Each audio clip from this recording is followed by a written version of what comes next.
Hello everyone, welcome to my channel learning twist with Shalini ma'am. तो ये है class 8 का चैप्टर लाइट। ठीक है, तो ये इसका रिमेनिंग पार्ट है। तो इस चैप्टर को मैंने पार्ट में कवर किया है। ठीक है, वरना वीडियो बहुत बड़ी हो जाती है तो उसको अपलोड करने में थोड़ी प्रॉब्लम आती है।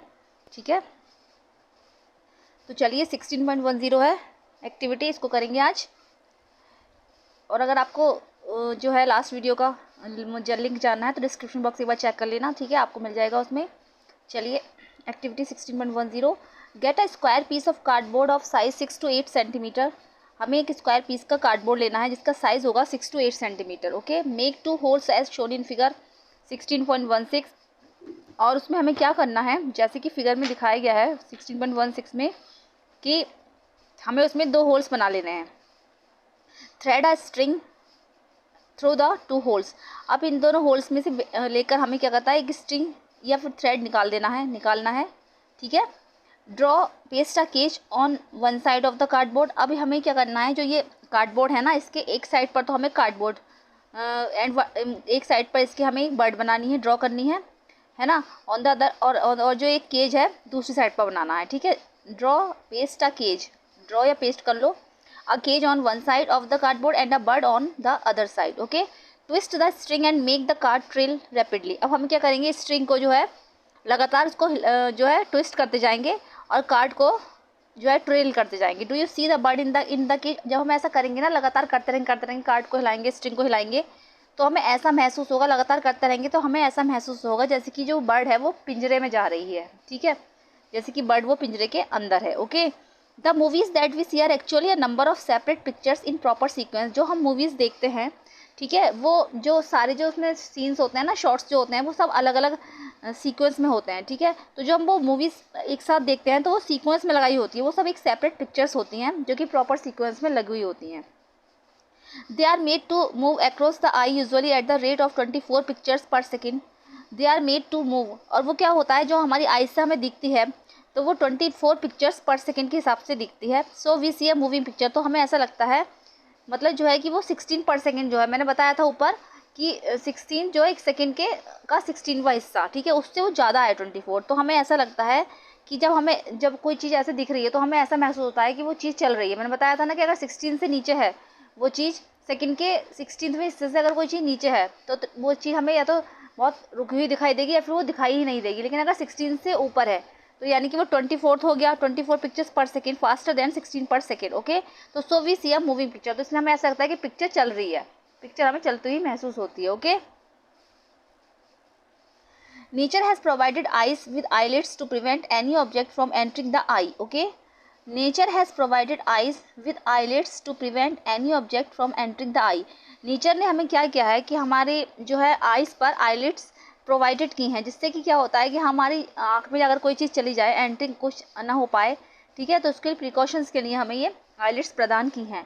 Eyelids also shut out light when not required. ठीक है, और जो हमारी आईलिड्स होती हैं ये अपने आप ही शट आउट हो जाती हैं जब हमारी जो लाइट होती है हमारी आँखों पर पड़ती है, बहुत तेज़ पड़ेगी तो हम वो बर्दाश्त नहीं कर पाते, इसलिए हमारी आईलिड्स जो होती हैं वो खुद ही शट आउट हो जाती हैं और रोशनी में वो अंधेरे में खुल जाती हैं। ओके, तो eye such a wonderful instrument that is normal can clearly see distance object as well as object nearby. ठीक है, आई जो है वो हमारा एक ऐसा वंडरफुल इंस्ट्रूमेंट है, प्रकृति का दिया हुआ, ठीक है, जिसकी वजह से हम क्लियरली देख पाते हैं ऑब्जेक्ट्स को, as well as objects nearby, चाहे वो हमारी आँख के कितना ही पास ऑब्जेक्ट हो, पास की चीज़ों को हम देख पाते हैं। जैसे कि हमें पास की चीज़ें जो है वो क्या कहते हैं, बड़ी दिखाई देती हैं और दूर की चीज़ें जो हैं छोटी दिखाई देती हैं।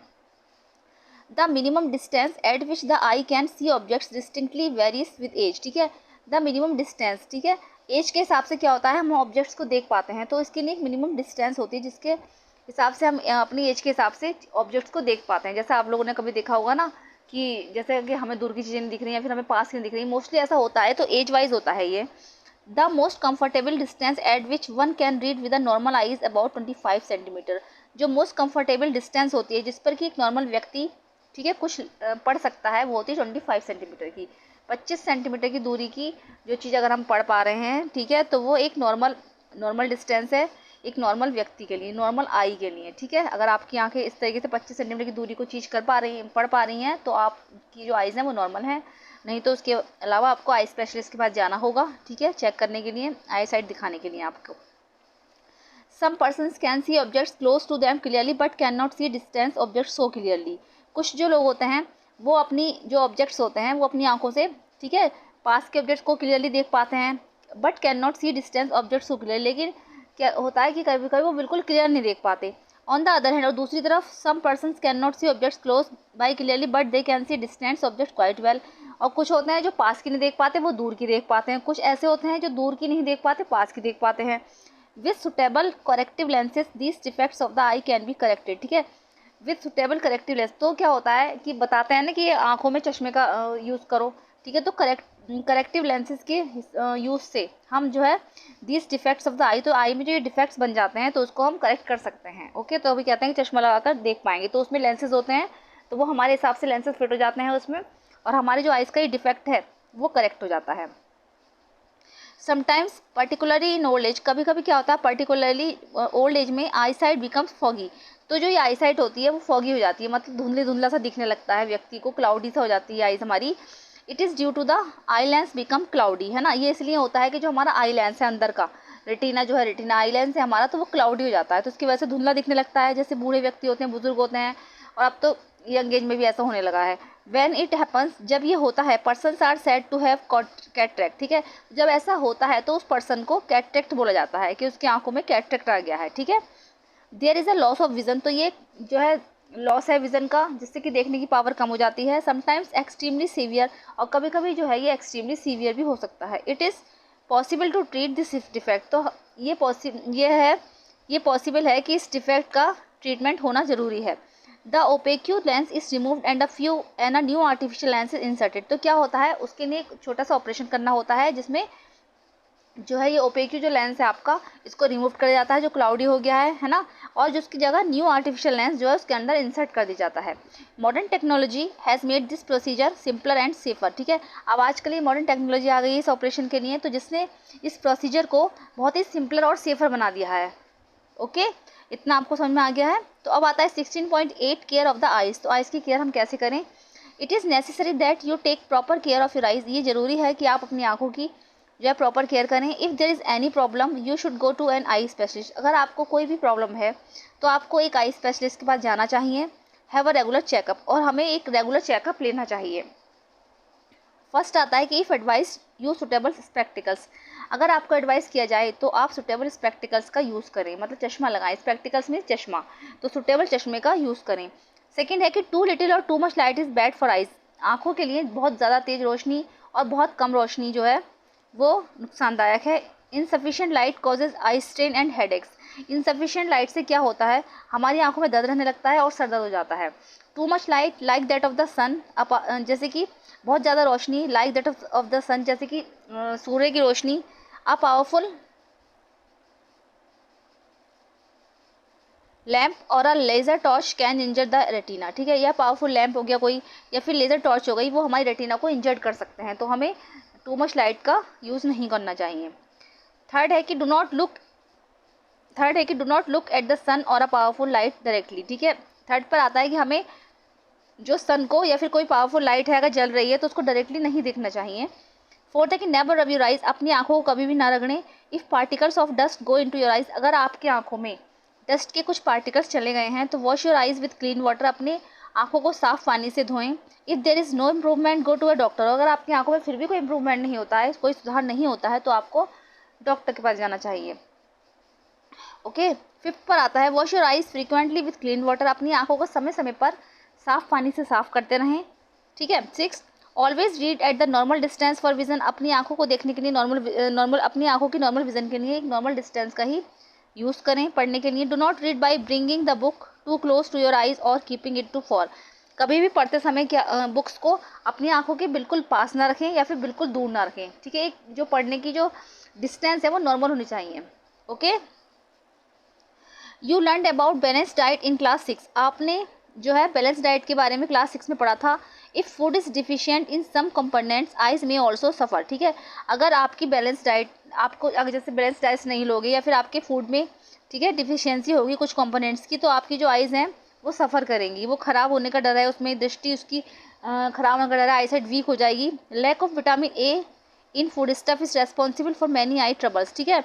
आपके खाने में विटामिन ए की कमी जो फूड स्टफ में, वही आई ट्रबल्स के लिए रेस्पॉन्सिबल है। Most common amongst them is night blindness. इसकी वजह से क्या होता है, नाइट ब्लाइंडनेस भी हो सकती है। ये मोस्ट कॉमन डिसीज़ है, विटामिन ए की कमी से होता है ये, तो इसीलिए हमें अपने फूड स्टफ में विटामिन ए भरपूर मात्रा में लेना चाहिए। One should therefore include in the diet components which have vitamin A. हमें ऐसा ही डाइट लेनी चाहिए जिसमें कि विटामिन ए भरपूर मात्रा में हो, जैसे ठीक है। तो रॉ कैरेट्स ले लेंगे, broccoli and green vegetables such as spinach and cod liver oil are rich in vitamin A. ठीक है, अगर आ जाए कि विटामिन ए किस किस में पाया जाता है, ये क्वेश्चन इस तरीके से बन जाता है, विटामिन ए की कमी से कौन सा डिसीज़ हो जाता है। ठीक है, तो वो पीछे बताया गया है विटामिन ए से क्या क्या होता है, नाइट ब्लाइंडनेस हो जाती है ना, और आँखों की आईसाइट वीक हो जाती है हमारी। तो ये किस किस में पाया जाता है, रॉ कैरेट्स ले लेंगे, ब्रोकली और ग्रीन वेजिटेबल्स जो हैं इसके लिए बहुत ज़रूरी हैं।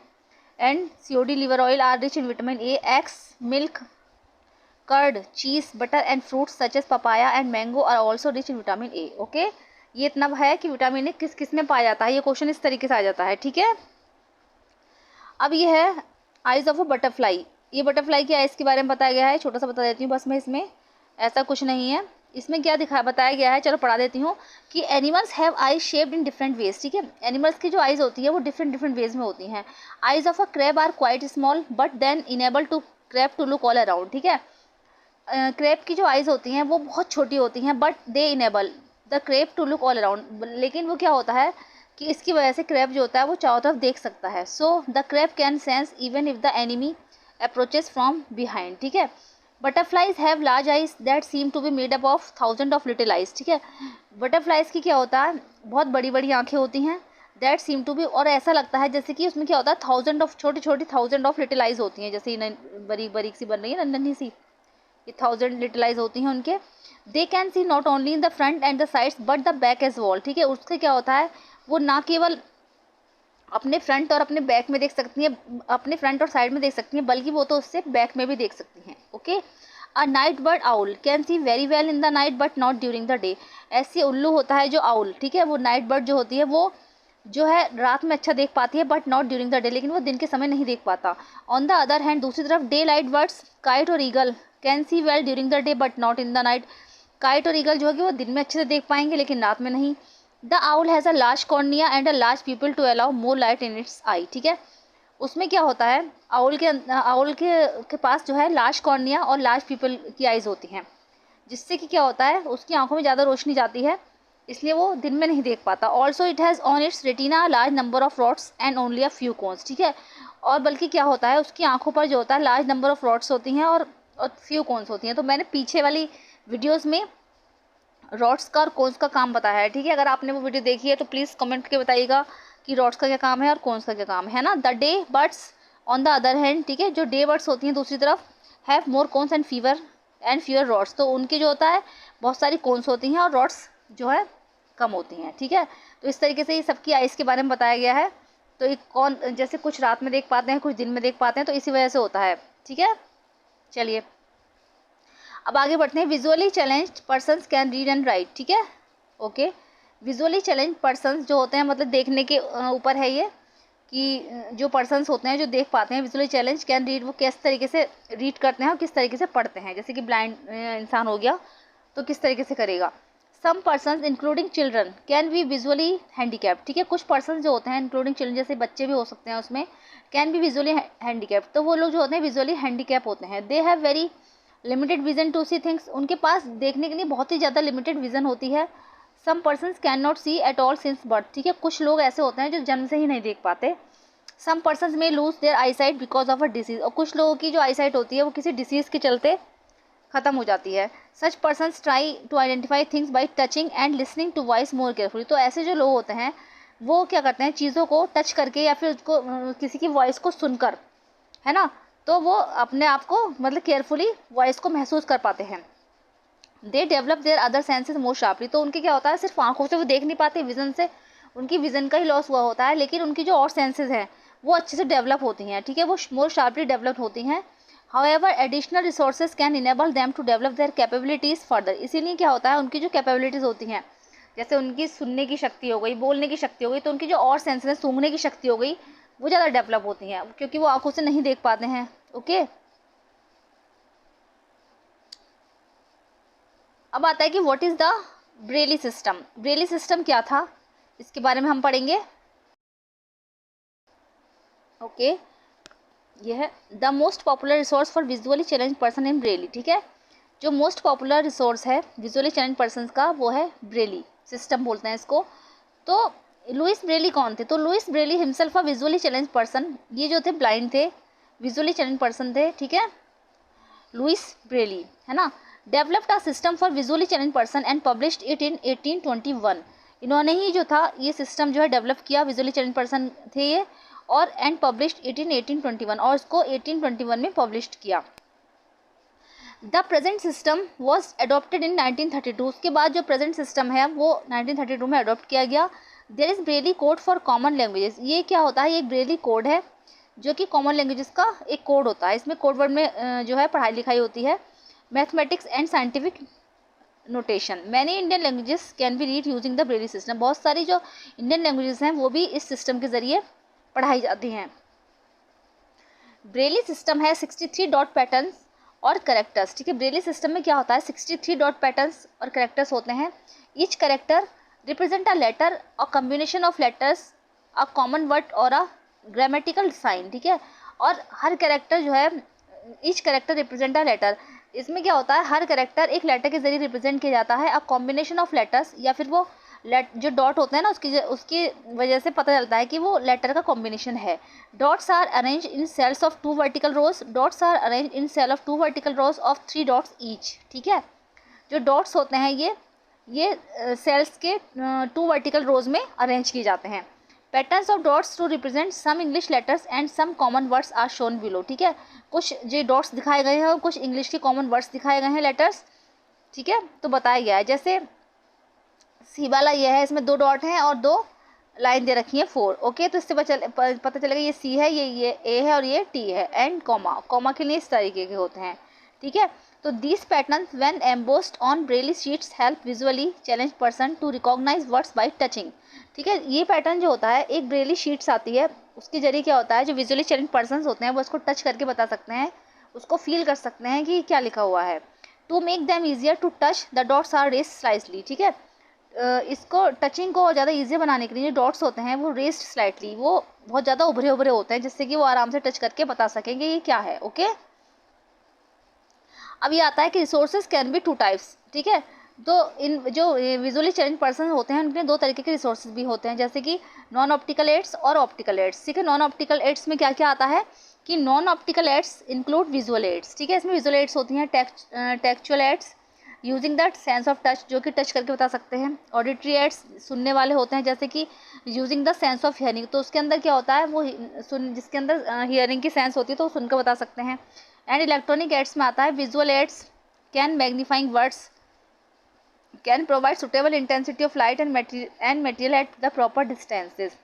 Tactual aids including Braille writer slate and stylus. ठीक है, टेक्चुअल एड्स में आती है ब्रेली राइटर स्लेट आती है एक तरीके की, जिससे कि आप वो ब्लाइंड पर्सन बता सकते हैं। Help the visually challenge person in taking notes, reading and writing. Okay, ये सब जो है स्लेट्स जो आती है, तो ये विजुअली चैलेंज जो पर्सन होते हैं उसको नोट्स लेने में हेल्प करती है, रीडिंग में और राइटिंग में उसकी मदद करती है।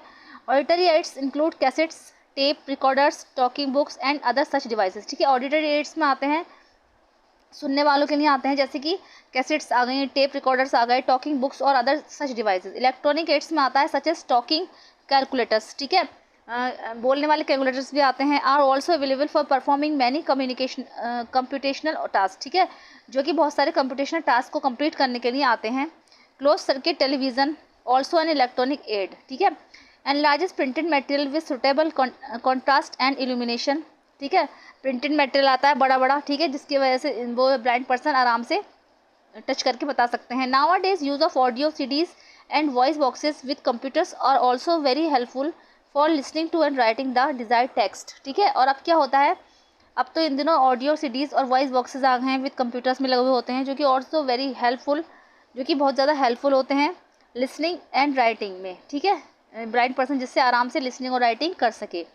ऑप्टिकल एड्स में आते हैं include बायोफोकल lenses, contact lenses, tinted lenses, magnifiers and telescopic aids. ठीक है, while the lens combination are used to rectify visual limitations, telescopic aids are available to view chalk board and class demonstration. ठीक है, optical ads में ये सब आते हैं, lenses हो गए, कॉन्टेक्ट लेंसेज हो गए, टिंटेड लेंसेज हो गए। ठीक है, टेलीस्कोपिक एड्स।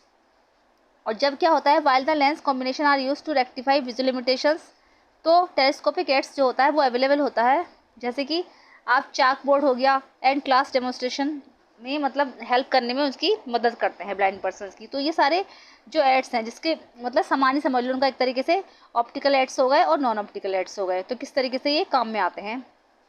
ठीक है, चलिए आगे बढ़ते हैं। आपको अच्छे से समझ में आ गया होगा ऑप्टिकल एड्स और नॉन ऑप्टिकल एड्स के बारे में। तो visually challenge people learn the Braille system by beginning with letters. ठीक है, जो विजुअली चैलेंज पीपल होते हैं वो ब्रेली सिस्टम के द्वारा जब लर्निंग करते हैं तो क्या करते हैं, वो शुरुआत करते हैं लेटर्स की को समझने से। Then special characters and letter combination, उसके बाद स्पेशल कैरेक्टर्स और लेटरों का कॉम्बिनेशन, लेटर्स का कॉम्बिनेशन समझते हैं वो। Methods depend upon recognition bye touching, और ये सारा ही जो मेथड है वो जो है टचिंग पर डिपेंड करता है। Each character has to be memorised. ठीक है, और हर कैरेक्टर जो है मेमोराइज किया जाता है। Braille text can be produce by hand और बाय मशीन्स। ब्रेली टेक्स्ट जो होता है मतलब अगर हम लिखते हैं तो कैन बी प्रोड्यूस बाय, वो हाथों के जरिए भी हो सकता है और मशीन के जरिए भी हो सकता है। Typewriter like devices and printed machines have now been develop. अब तो टाइपराइटर जैसे डिवाइसेस और प्रिंटेड मशीन्स भी आजकल डेवलप हो चुकी हैं। ठीक है, तो ऐसे ही एक थी ये हेलेन ए केलर। ठीक है, तो ये भी ब्लाइंड पर्सन थी। Some visually challenge Indians have great achievements to their credit. ठीक है, कुछ विजुअली चैलेंज इंडियंस थे जिनको, ठीक है, जिनको इस ग्रेट अचीवमेंट्स को बनाने का क्रेडिट जाता है।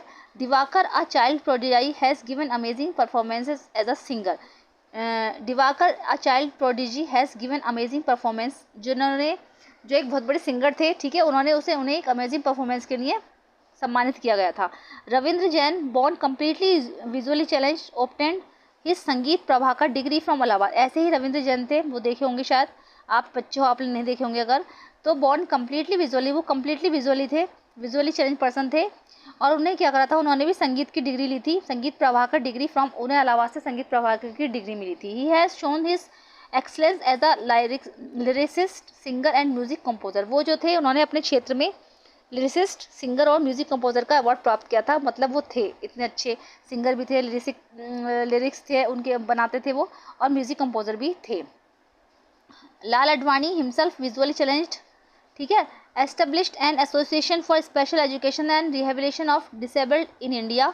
Besides this he represented India on Braille problems in UNESCO. Okay, ये सब आप लोग पढ़ चुके हो, बता दिया है मैंने। और हेलेन ए केलर, इनके बारे में बताऊंगी मैं। An American author and lecturer, ये जो थी अमेरिकन ऑथर थी एक और एक लेक्चरर थी। इस perhaps the most well known and inspiring visually challenge person, जो कि जिसको कि सब अच्छे तरीके से जानते हैं, और ये इंस्पायरिंग पर्सनैलिटी हैं जो कि विजुअली चैलेंज पर्सन के नाम से जानी जाती हैं। She lost her site when she was only 18 months old. ठीक है, उन्होंने अपनी आईसाइट खो दी थी जब वो सिर्फ 18 ही महीने की थी। But because of her resolve and courage she could complete her graduation from a university. लेकिन उन्होंने कभी भी हिम्मत नहीं हारी और अपने साहस के बल पर उन्होंने अपनी ग्रेजुएशन यूनिवर्सिटी से कंप्लीट की। She wrote a number of books including the story of my life 1903। उन्होंने बहुत सारी बुक्स भी लिखी और जिसमें से एक बुक्स थी the story of my life 1903। ठीक है, तो मतलब ऐसा नहीं है कि ब्लाइंड पर्सन कुछ नहीं कर सकता, तो इनके लिए बहुत सारे एड्स आ गए हैं मार्केट में।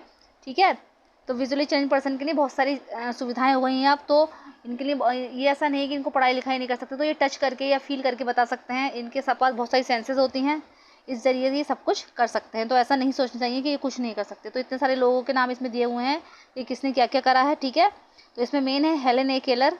ठीक है, अगर आए आपको पास क्वेश्चन आ जाए कि the story of my life की पोएट कौन है, तो हेलेन ए केलर 1903 में लिखी थी इन्होंने। ओके,